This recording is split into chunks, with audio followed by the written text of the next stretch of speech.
80% of proposals fail to close the deal because consultants don't do the right things in the right order before and after sending it. Today, I'm going to show you a proven proposal system. Without it, you're almost guaranteed to keep struggling to close clients and stay on the wrong side of the proposal success rate. We're going to see what a proposal really is and isn't, the critical sections every proposal needs, when you should actually send a proposal, how to overcome proposal hurdles with bigger clients, and all the essential tools, templates, and AI to master both the science and the art of proposals. If you're new here, welcome. I am Faris Al-Halou. I've delivered over 2,000 proposals, closed over $65 million in sales, and have helped more than 250 founders stop getting ghosted and start closing their own deals with the right proposal. You'll see each topic marked as a chapter in this video, so you can skip ahead or watch sequentially to get the most value. I am sharing lessons from the trenches that I haven't seen laid out in one place anywhere else. Now, first things first. Why your proposal isn't the deal closer you think it is. You've probably been taught to treat the proposal like the finish line, the grand finale of the sales process. But what if that mindset is exactly what's killing your close rate? Mark, a corporate professional turned new marketing consultant, tells me, Faris, I had what seemed like a great lead. The discovery call was amazing. They said they loved my approach. I sent the proposal that same night and then nothing. Well, when you treat the proposal like the moment of truth, you put all the pressure on the document. First, you skipped all the steps you should have done way before sending anything. Then after sending, you stop selling. And worse, you assume your job is done, so you rush to package what you just talked about into a PDF. You skip the follow-up call, you skip the walkthrough, and you don't give the proposal the framing it needs to land. Then you're surprised when the deal stalls or disappears. If your proposal feels like the finish line, you're thinking about it wrong. It is not the conclusion. It is just one step in a much bigger sales process.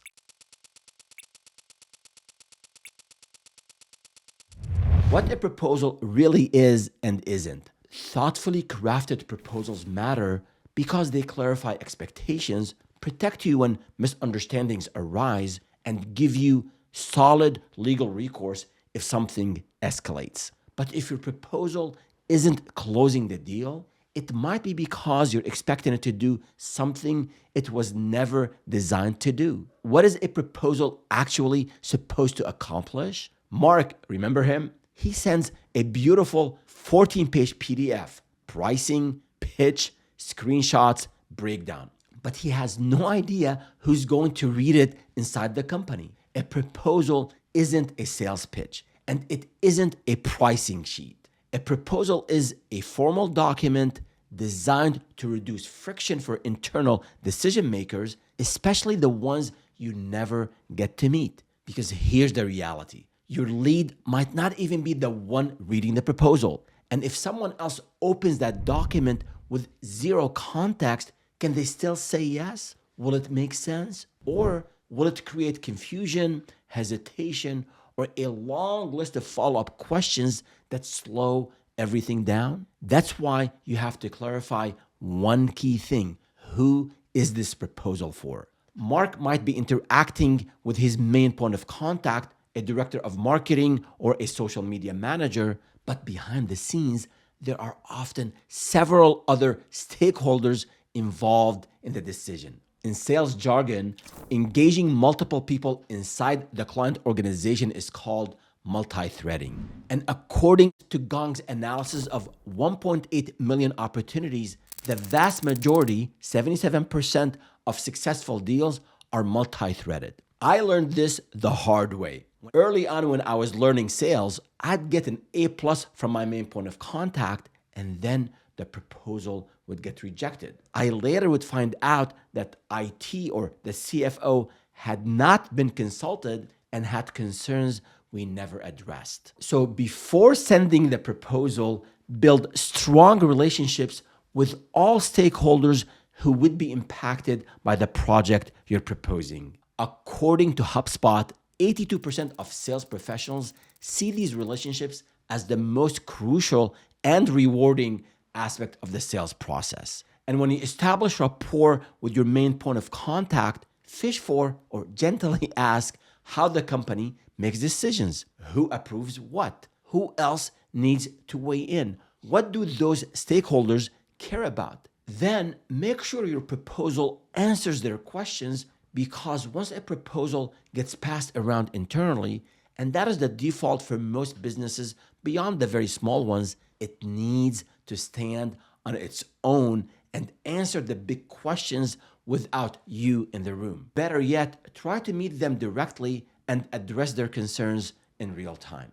And if you're sending the proposal cold, no discovery call, no qualification, no budget discussion, that's not a proposal. That's a shot in the dark. A proposal isn't a pitch deck, a business plan, or a magic sales letter.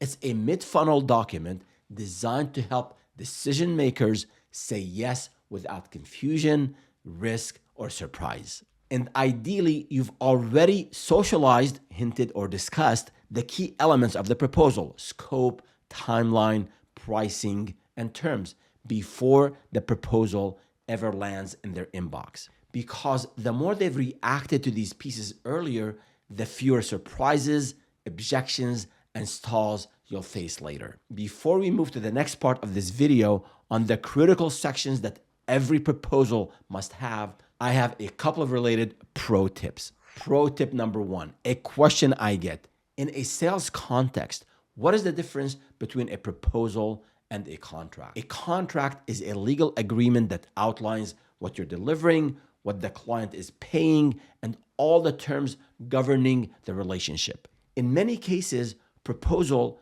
refers to the agreement before it's signed, and contract refers to the agreement after signature. There are many other name variations like quote, statement of work, agreement, request for a quote, RFQ, or request for proposal, RFP response, master service agreement, MSA. Each term means something specific, but for the purpose of this video, I'll use them loosely and sometimes interchangeably. And if you want the actual definitions, check out my video on the 50 terms every consultant must know, linked in the description. Pro tip number two. I have to say this because I still see it with business owners. Verbal agreements and email contracts are not enough.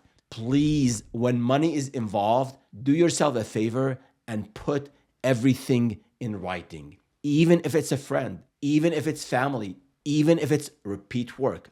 Otherwise, the chances of misunderstanding, misaligned expectations, and disputes skyrocket. There is one exception, or rather a special use case, if you offer a service that clients purchase directly online. In that scenario, your contract may simply be the terms on the checkout or purchase page. Just make sure the same foundational elements we're covering in this video are clearly stated there as well. So this is a great point to pause and review the proposal preparedness checklist. So here's this checklist. Check the link in the description. What I recommend is that you take this spreadsheet, make a copy of it, expand on it, tweak it for your purposes. And then if you use systems like Asana or Notion or Basecamp, and you have tasks and projects in those systems, copy this into those systems and make it part of your workflow. But now let's put this checklist to use.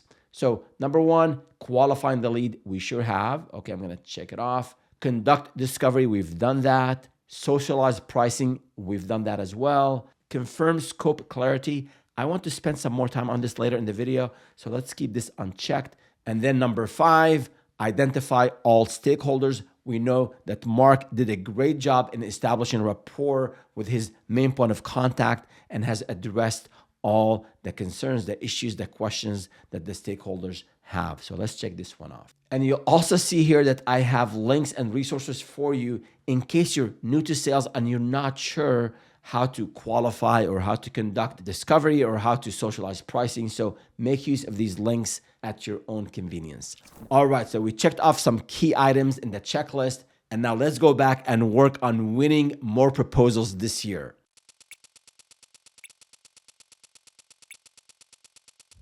The critical sections every proposal needs. Most founders either overstuff their proposals or leave out essential elements. So what exactly needs to be in there? Mark does it again. Clean branding, long paragraphs, zero basics. No scope, no timeline, no payment terms. The client loves the colors, but still has no idea what they're buying. Every proposal has two jobs: remove risk and ambiguity, make the next step easy. To do that, there are the core sections you cannot skip. I list all the sections and walk you through an example as well. If you'd like to make a copy of the example that I'm going through, pause the video, click on the link in the description, make your own copy, and then follow me in that document as I go through it. Back to our friend Mark.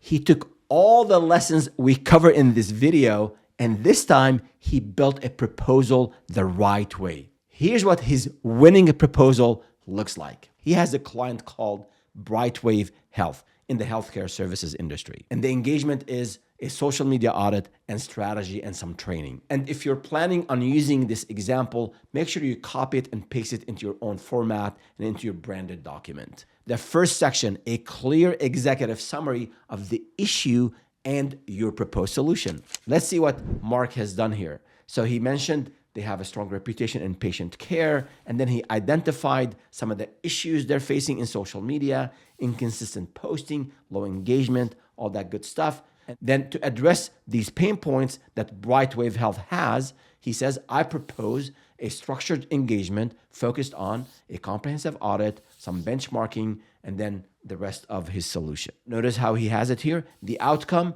a social media system designed to strengthen trust. Nice short paragraph at the end summarizing what the client will be getting. The next section is concise background information. Now, this is not the place to be shy. It's okay to embellish a bit, but don't make things up. So here you list relevant experience, similar projects you've done in your previous job or as a consultant, any certifications, any credentials, any case study, all that good stuff goes in here. You could also list client logos you've worked on in the past, especially if those logos are in the client's industry. The next section, a defined scope of work, not, hey, I will help you with social media. Mark has done a good job in scoping this project. He has 3 phases: the social media audit, the strategy development, and then internal enablement and training. So he lists the phase and then the bullets under each phase. So it's very clear what he will be working on. And notice in the very first bullet, he specified the platforms, the channels that he'll be working on: LinkedIn, Facebook, and Instagram. He did not keep it open-ended to cover all social media channels. And another section that Mark used that I highly recommend you include in your proposals is the out of scope section, so there's no ambiguity. So for example, Mark said there's no day-to-day content creation. This is the responsibility of the client. Again, I'm using this example because I think most of us get marketing and understand what's involved in marketing, but you have to think of things you customize for your services, for your consulting. You identify things that you want to include in the scope and the things you do not want to include and put it in this out of scope section. The next section is deliverables and milestones. So here you'll see the deliverable, social media audit report, competitive benchmarking, social media strategy, content calendar, and then some training, and then a little bit of description. Now, depending on the type of your service and the complexity of your service, you might have more details in this description section. That is totally okay, but make sure it describes what you're delivering and what the client will be receiving. The next section is timeline. Here you'll list your phases and your deliverables, and you put the time that you'll have those deliverables completed and delivered to the client. Notice here, assumes timely access to accounts and stakeholders. A lot of times for you to complete your service, you need the client to provide you information, access to systems or access to stakeholders. But if you don't have access, things will be delayed. So here, Mark is clearly identifying the dependencies that could cause delays to this project. The next section is pricing. Let's see what Mark has done here. The project is billed at $150 an hour, and then he estimated 30 to 40 hours with the total cost. Important note here that the final cost will depend on access to stakeholders, to systems, and also the number of feedback cycles. A note on pricing. Mark has done a good job in following my recommendation for new consultants, and that is to charge hourly. I have a full video on why you as a new consultant should use hourly pricing, because that's my recommendation. If you're just starting out, go with hourly pricing. In my video on hourly pricing, I show you why it's superior and give you the proven formula to calculate it. Check out the video. The link is in the description. Now, if you really want to dig into the various pricing models like project-based, value-based, and others, I have a 19-minute video on the ultimate guide for pricing for consultants, link in the description as well. Now, if you get a sense that the client is hesitating to move forward due to some budgetary concerns, there are techniques on how to frame pricing to reduce risk perception, and I cover that later in this video. The next section, payment terms. Here's what Mark has done. He's asking for 25% upfront on project kickoff, 50% upon delivery of the strategy deck. He's done most of the work by that time, and then 25% once everything is completed. And then you notice this note here, invoices due on receipt. Because why is this here? Because some companies have payment terms like net 10 or net 30 or net 60. That means they pay you in 10 days or 30 days or 60 days from the time you invoice them. Put your own terms in here, and then you can negotiate this later. If the client says we pay all of our vendors net 30, no exception, then adjust it to net 30. But first, start with something that's favorable for you, for your cash flow, and then negotiate from that point. And notice here, in a very professional way, Mark is saying, I can accommodate if you have different terms. A pro tip here is that you can have different terms. You can have 10%, 50%, 40%. You can do 50% on signing and then 50% on completion. Early on, I made the mistake of waiting till the completion of the project to send the invoice. That will kill your cash flow. So you can test out different terms. But so to the extent that you can collect a good chunk of what you're quoting early on, go for it. Now be reasonable and have favorable payment terms and negotiate from there. But I wouldn't ask for a whole lot of money up front, especially if I'm new to the client, they don't know me. In some cases, you can ask for the entire amount up front, especially on smaller projects. But if you're quoting larger projects, say $10,000, $20,000, $30,000, I wouldn't ask for the entire amount up front. I don't think it lands well with most clients. The next section, signature page and payment options. As you see here, we offer as many options as we can. And I've seen it where some consultants include crypto as an option. My friend, I learned this early on in sales. Make it super easy for the client to pay you. Don't complicate things. Don't limit the options. Even if you have to pay a little fee to the credit card company, it doesn't matter. Collect the money. Cash is king, and make it really easy for the client to pay you. And of course, we want to have a section for the client to sign. And then we have legal terms. Of course, all the fun legal stuff like cancellation, termination, confidentiality, intellectual property, dispute resolution, and non-exclusivity. And do not copy and paste this section into your standard proposal or contract. I highly recommend you work with a lawyer or one of the legal services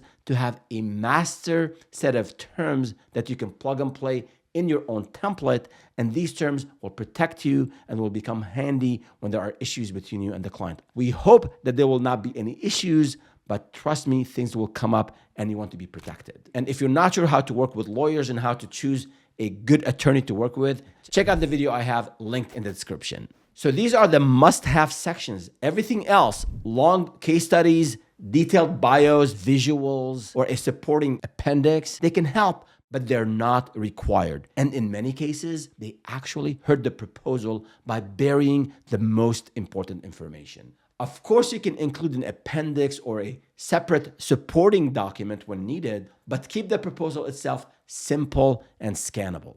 Because if your client needs to dig through 14 pages just to find your price, you're doing proposals wrong. Rewrite that overstuffed 14-page PDF into a clean 2 to 4 page document, depending on the type of service you're offering, with just the essentials. Clear, scannable, decision ready. In addition to knowing which section to include in your proposal, here are some pro tips. Write professionally and proofread like your reputation depends on it. Not just for typos, check for leftover text from old proposals and check for everything irrelevant to this client. Keep your tone professional. Avoid internal lingo or heavy industry jargon that only you understand. A CFO should be able to read your proposal in one pass without Googling anything. Write in you-focused format, not an I or my company format.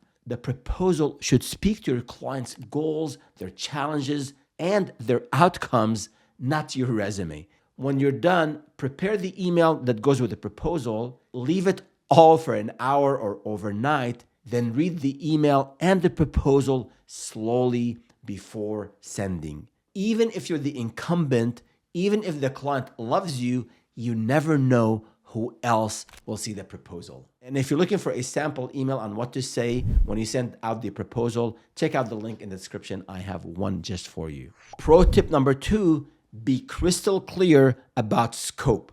What's included, excluded, and dependencies. Spell out what you're delivering, what you're not delivering, and any client or third-party dependencies. Clear expectations protect you and protect the client. And to emphasize this point, from the example we walked through earlier, Mark did identify the phases within the scope. He did define what's included under each phase, and he also had this out of scope section that clearly defined what is not included in his deliverables. And since we're talking about pro tips, there's an exception here. You can intentionally leave something vague to reduce friction and close the deal. Only if you're willing to absorb that risk. Do it consciously, not accidentally. In Mark's proposal, if he really wants to win this engagement, he might choose not to exclude any social channels in that written scope. And if the client later asks about these additional channels and platforms during the implementation phase, Mark is prepared to accommodate that work. But always remember to make that decision intentionally, not by accident. Pro tip number 3, don't hide your approach out of fear. Competitors will see it. I know some consultants hold back. They're afraid of competitors seeing and stealing their ideas. Unless you have some proprietary information, share the solution, share the approach. Clients will appreciate it. Transparency builds trust and closes deals. Pro tip number 4, for deals that you win, ask your client if they're willing to share competitors' proposals. Many will. Seeing what you're up against is invaluable for the next deal. And one note here before we move to the section on when to send a proposal. Some of you might be thinking that everything I outlined in this video feels like too much work or requires too much prep. But if you're serious about building a sustainable, profitable business, remember this: you don't rise to the occasion, you fall to the highest level of your preparedness. Let's pause and take a minute to review our proposal preparedness checklist. So let's see where we are here. So we had checked item 1, 2, 3, and 5. Number 4, confirm scope clarity. We've done that. We drafted the proposal and we have done our proofreading and we've reviewed the email and the proposal thoroughly. Now the next section. When should you actually send a proposal? Different sales coaches will give you different answers. But here's what worked for me after trying almost every approach out there. Yes, you should talk about pricing and scope early enough to confirm you're in the same ballpark, but that doesn't mean you should send a proposal early. In fact, you usually shouldn't. A formal proposal is not an opening move.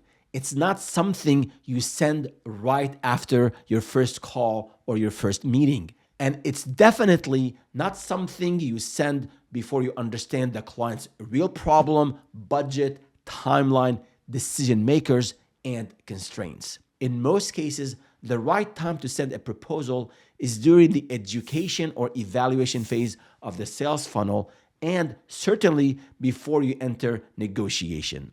Now, if you're new to the concept of sales funnels, check out the link in the description for my full video on that topic. At that point in the sales process, the client understands you, you understand them, and the proposal simply captures what's already been agreed on conceptually. You can send an informal or summary version earlier, something lightweight that outlines scope, ballpark pricing, or possible approaches, but you hold the actual contract until the client is qualified, aligned, and ready. Because here's the payoff. The timing of your proposal depends on how much clarity and confidence the client needs at that stage of the relationship.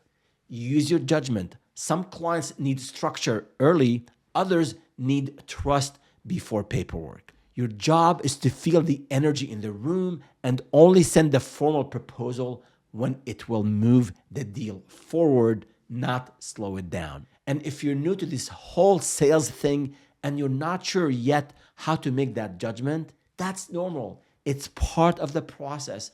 Don't beat yourself up. As the saying goes, good judgment comes from experience, and experience comes from bad judgment.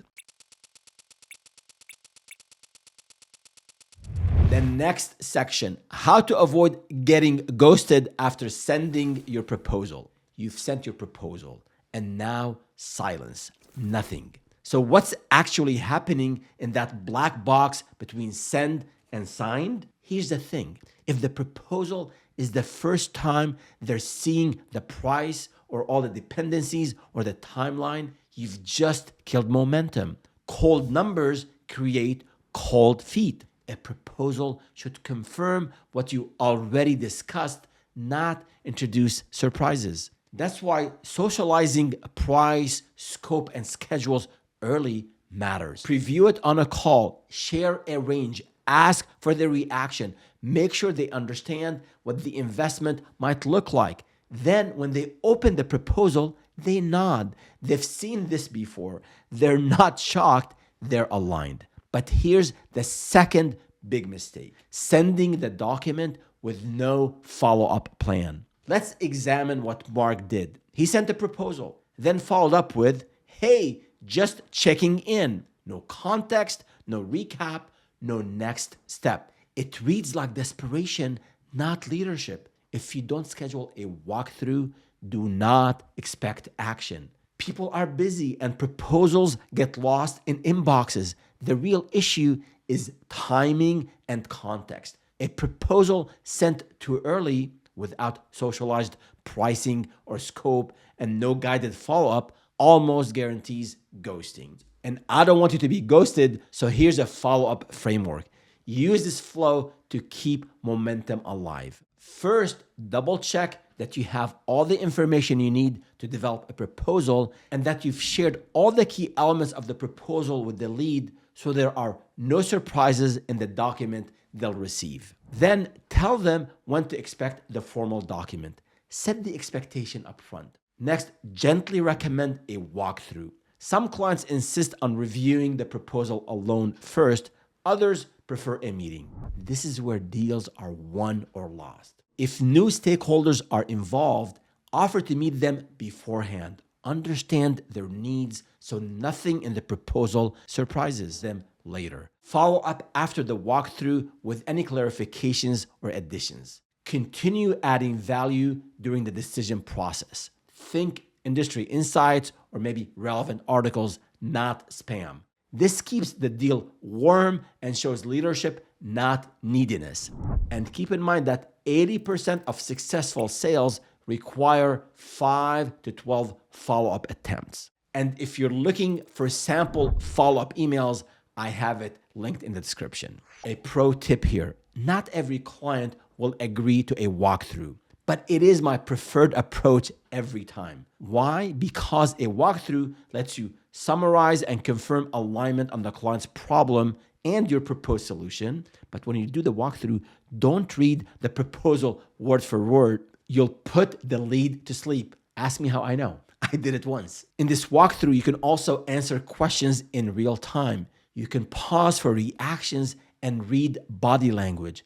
You can adjust scope and clarify terms instantly. You can also update and resend the proposal while momentum is high, and then you can confirm and gently guide the next steps. A live walkthrough gives you control, clarity, and context that you cannot get through email. Just one warning: avoid aggressive pressure tactics. Some consultants try to withhold pricing until a live meeting and then push for a signature on the spot. That might win a deal today and lose trust, future business, and referrals tomorrow. As we say in Aikido, and it applies perfectly here, don't force the move. Guide the energy. Pressure breaks deals. I want you to close deals. I want you to make money. But remember, proposals and sales in general aren't documents or sales tricks. They are a reflection of your genuine intent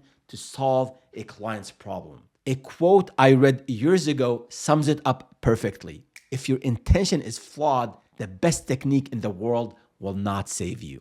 Now, before we go to the next section, let's pause and review our proposal preparedness checklist. Up to this point, we had drafted the proposal, we have proofread the proposal, we have reviewed it, and it's ready to go. And then we sent it, completed the walkthrough, we started to do some follow-ups, and in each email and each call, when we are following up, we are adding value, an industry report or a case study or something that is of value to the client. And looking at item number 6, we have done this already, so let's check it off as well. The next section.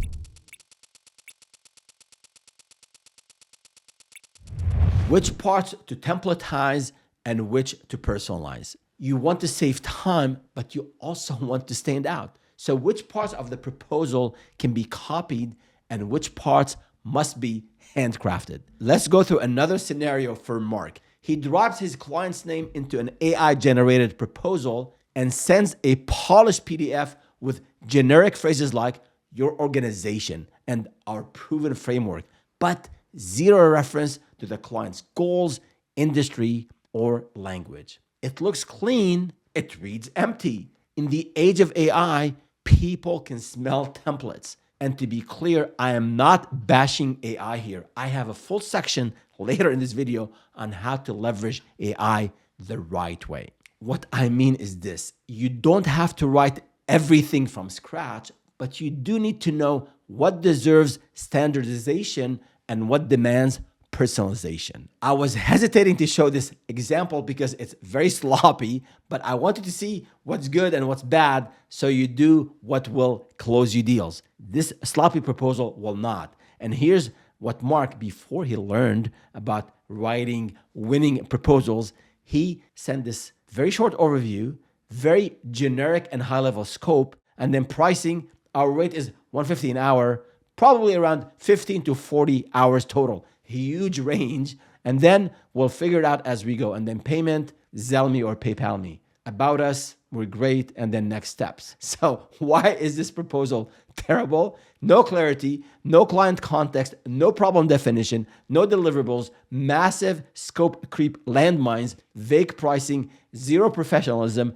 no terms, no structure, work on whatever platforms you want. That is a death sentence from a scoping perspective. So if you're interested, I'll show you the sloppy prompt that Mark might have given ChatGPT. Something like this: write a social media proposal for a company, make it sound professional, include scope, pricing, and next steps.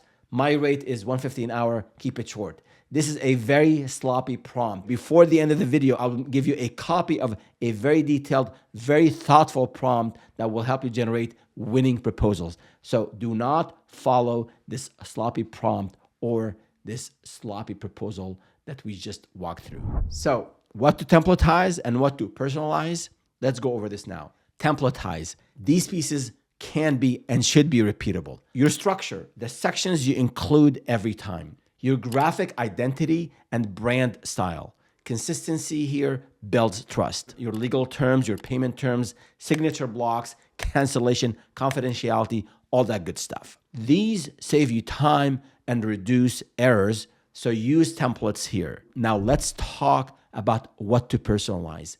These pieces must feel handcrafted. The intro and summary speak to their goals. The problem statement mirror their language. Deliverables and milestones tailored to their situation. Approach and next steps built around their timeline and constraints. You want your lead to read the proposal and think, this wasn't copied for me, this was created for me. So to sum it up, reuse structure, general visuals, and of course your legal boilerplate, but your intro, your framing of the problem, and your deliverables must feel custom if you want to stand out in a world where every buyer has seen a sea of AI-generated documents. A pro tip here, I hesitated using the word templatize because I don't want you blindly copying and pasting, especially now that AI can replicate a proposal in seconds. Even your standard sections need relevance. Example, if Mark is proposing a search marketing program to a healthcare organization, he shouldn't refer to their customers, he should use patients. I made that mistake once and nearly lost a $150,000 deal with Blue Shield. The technical contact at the customer loved our capabilities, but he quietly pulled me aside and said, Ferris, if you don't use our terminology, my bosses will toss this proposal immediately.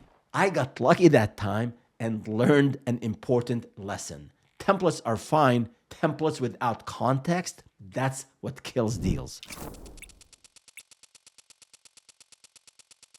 How long should a proposal take? It depends. Here's why. Maybe you've spent hours perfecting a proposal or cranked one up in 30 minutes. So which one is right and when? When Mark was starting out, he spent 6 hours polishing a proposal for a $1,000 project. Fonts, colors, section headers, everything perfect. That's not craftsmanship, that is unpaid labor. But here's the truth. The time a proposal takes has very little to do with how fast you write. It has everything to do with how clearly the deal is defined. If you've done your job, qualified the lead, scoped it, socialized price, then writing the proposal is documentation, not discovery. You're capturing an agreement that already exists conceptually. But if you're unclear on deliverables or still guessing at the timeline, or you skipped key parts of qualification, then yes, you'll spend hours tweaking, editing, and trying to make something vague sound concrete. The more work you do before writing, the faster the writing goes.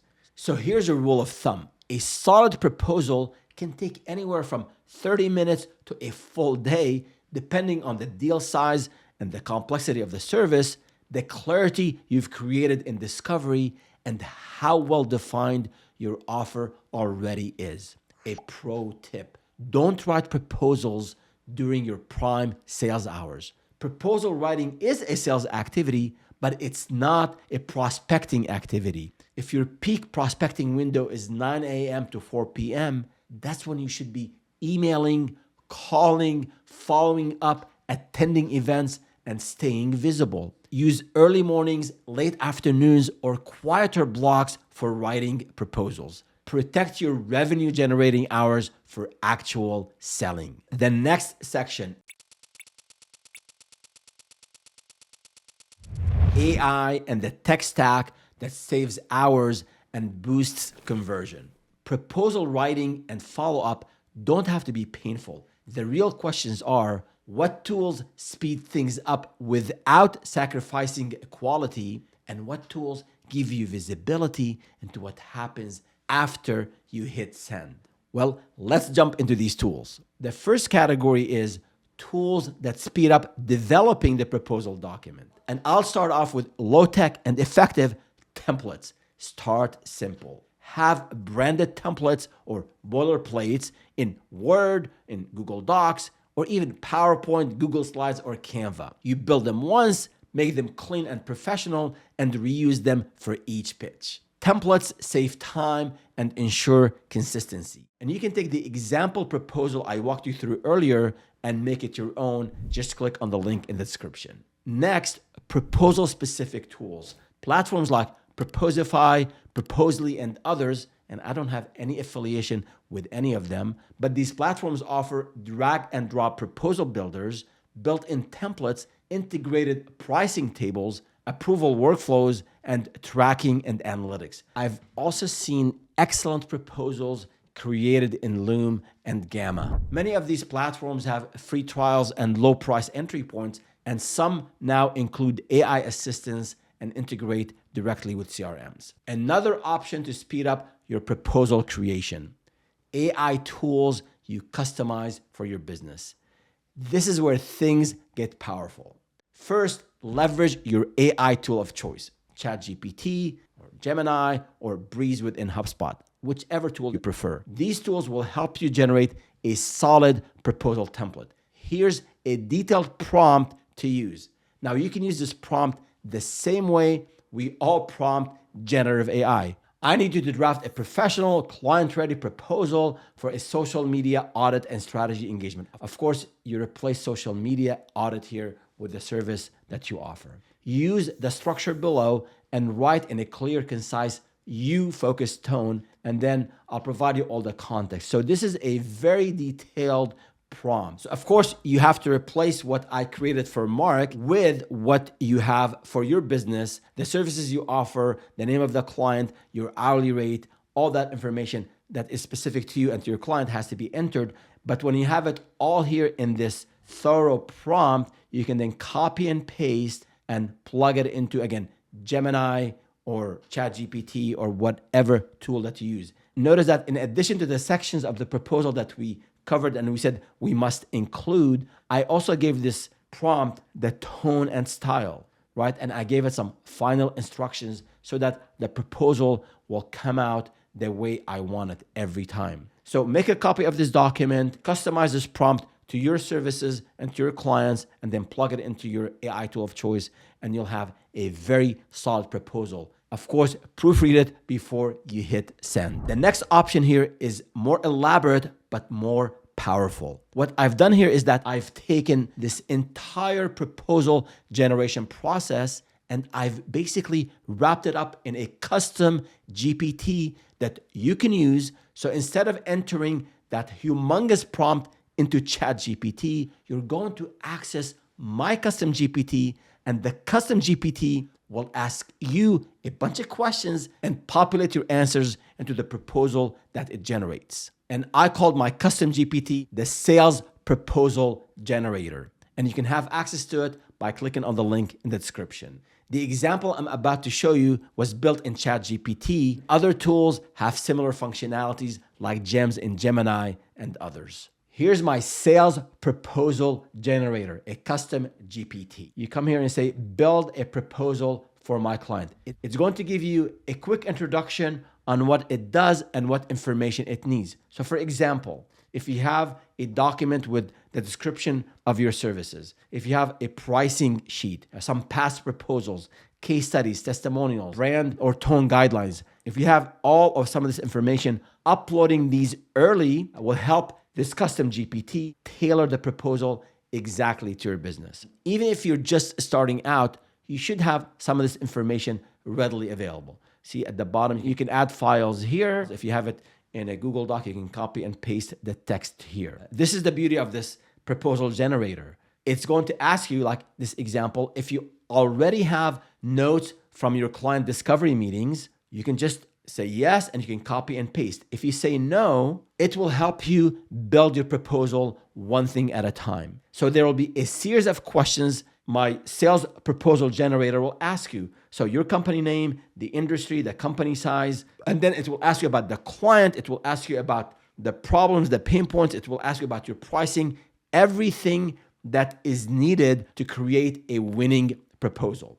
I won't go through all of it here. It will take us time, but you can follow it step by step. So my advice is have all your information ready about your company, your pricing, your services, and then also have all the information you gathered from your clients. And then in one session, probably 10 to 15 minutes, you can go through it, and then it will generate the proposal for you. You can use my custom GPT, but if you prefer to create your own to further customize it, here's what I recommend.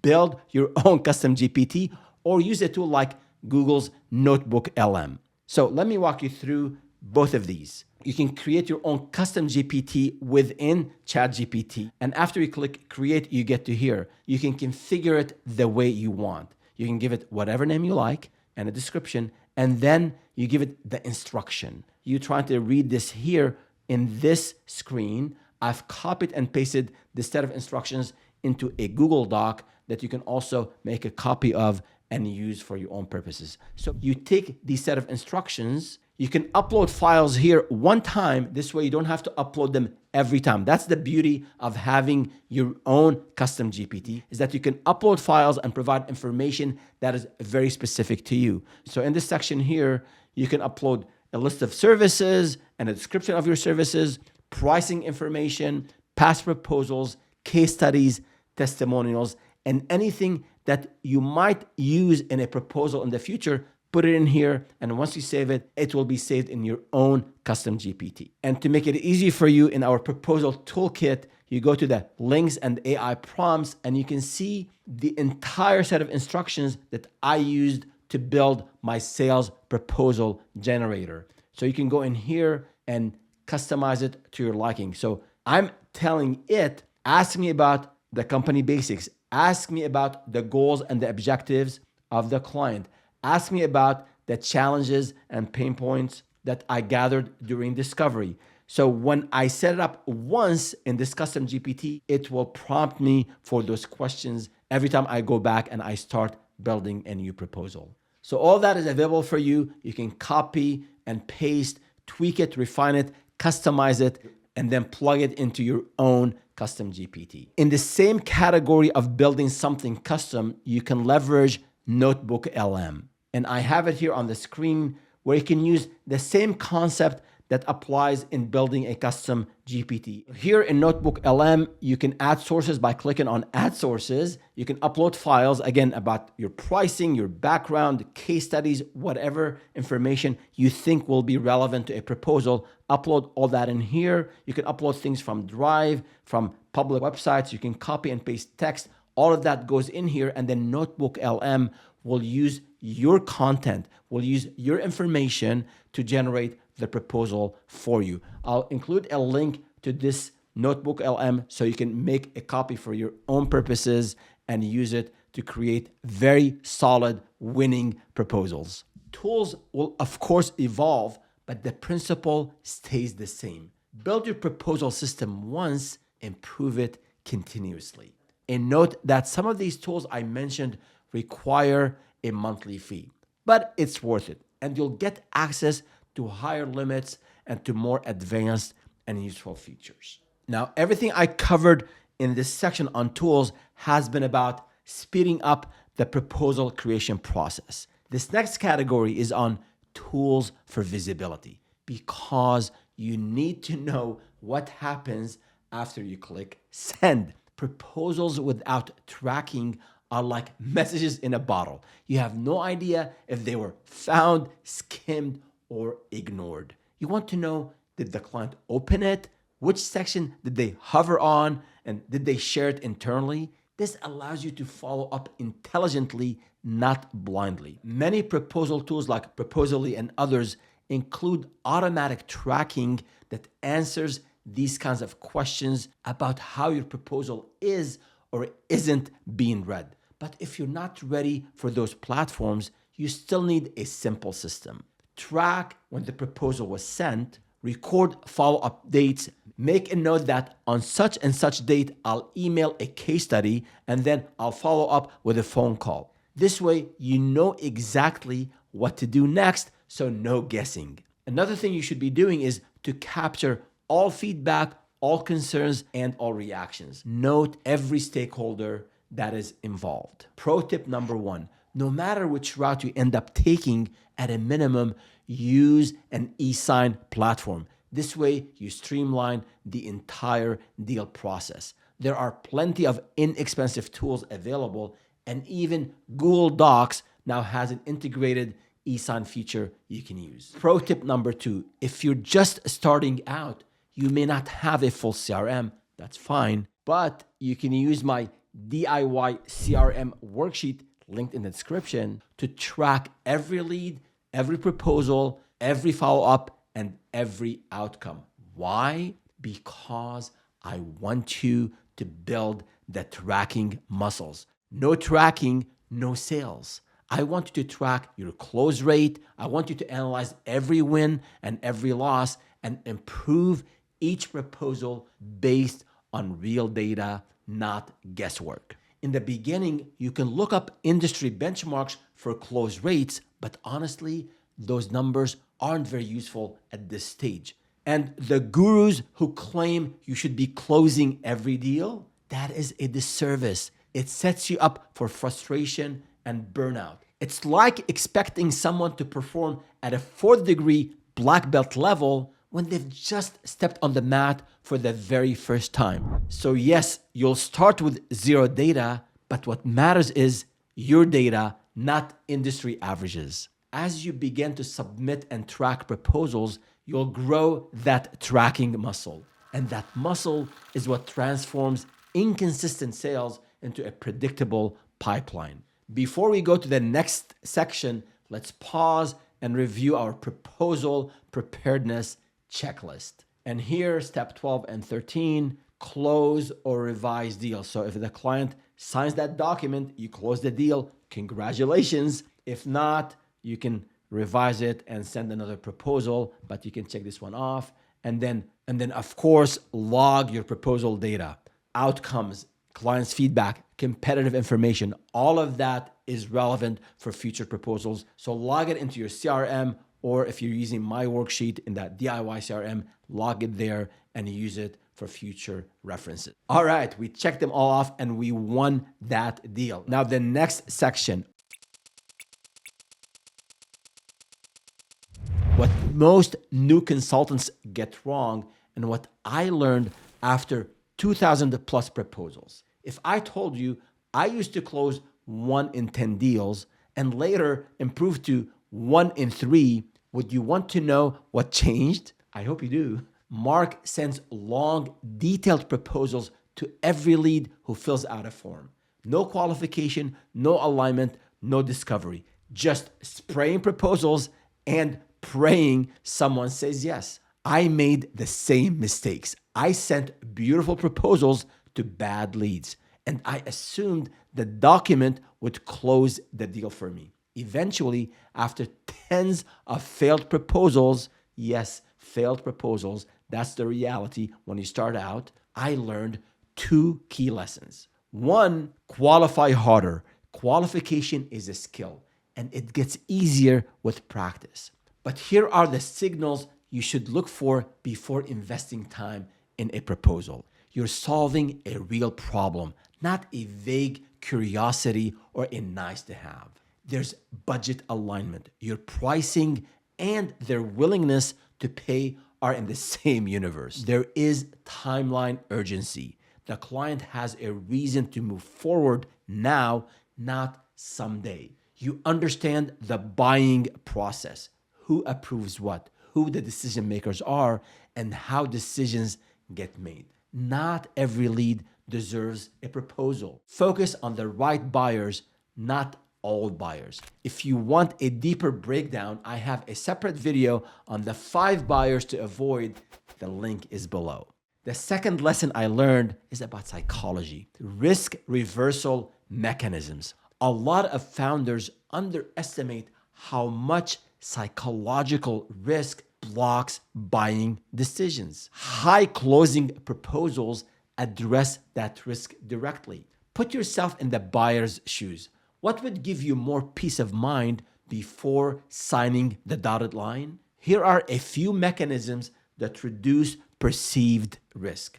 Guarantees, when appropriate and within reason, make sure you don't overpromise. Pilot phases or paid discovery before committing to a full engagement. Start small options that let the client test your work before scaling. These aren't just sales tactics, they're confidence builders. It's like giving someone a sample at the farmer's market. One bite builds trust. When trust is established, clients say yes faster. The next section,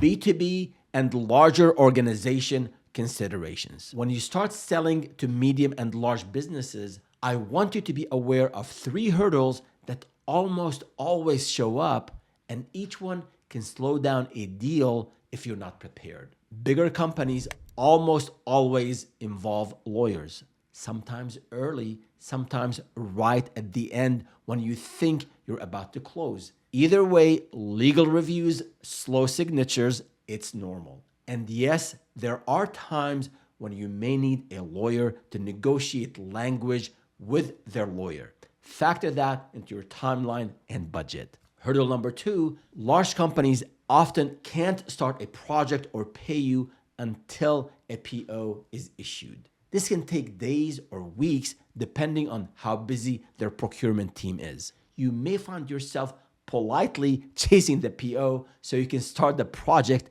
and invoice. Again, normal. In addition, procurement departments, the teams responsible for issuing POs, often negotiate aggressively with vendors. They'll ask you to justify your rates, push for discounts, and try to adjust payment terms in their favor. They may want to pay less upfront, stretch payments over a longer period, or shift certain contractual obligations onto you. This is normal in B2B. It is not personal. It's how procurement is trained. My recommendation is stand your ground and use the same clear, confident language that helped you win over your main contacts. Hurdle number 3, insurance requirements. Procurement may also send you a list of insurance coverages your company must meet. This is where having a knowledgeable insurance agent in your network becomes invaluable. They'll tell you the minimum required and help you avoid overpaying. But here's the key. Don't lose a major deal over a few $100s of insurance coverage. I lost some. That's how I know. It's not fun. It feels unnecessary. But this is the cost of playing in the big league. Another potential hurdle, depending on your industry, is data privacy and security reviews. Some sectors require questionnaires, certifications, or security assessments before you can begin work. If you're selling into healthcare, finance, or enterprise tech, expect this step to slow things down as well. Be mentally and operationally prepared for these delays and build them into your project schedule and your cash flow planning. This is normal in B2B. Expect it so it doesn't derail you or frustrate you. The next section,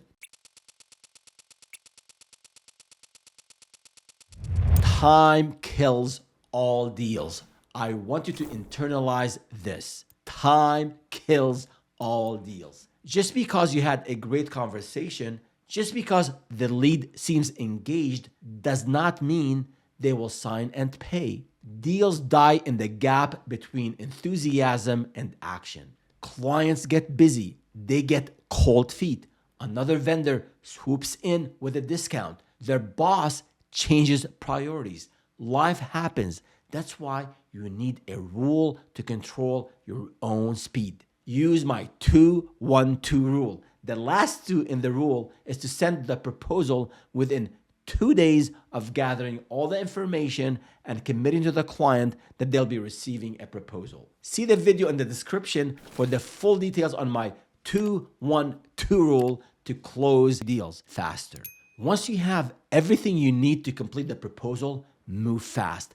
Keep momentum high. The longer you wait, the more space for doubts, distractions, or a faster competitor. I've seen deals collapse in the final stage, not because the proposal was bad, but because timing slipped. Don't celebrate too early. Wait for two things to happen. The agreement is signed and payment is on the way. Only then you schedule your internal kickoff and client kickoff. Only then do you start delivering. Now, if you're new to project delivery and kickoffs, I have this comprehensive resource with articles, tools, worksheets to help you deliver with excellence and to make sure your clients are happy and refer new customers to you. A pro tip here. Most new consultants forget that proposals must have an expiration date. Add a simple note that this proposal is valid for 30 days, for 60 days, for 90 days.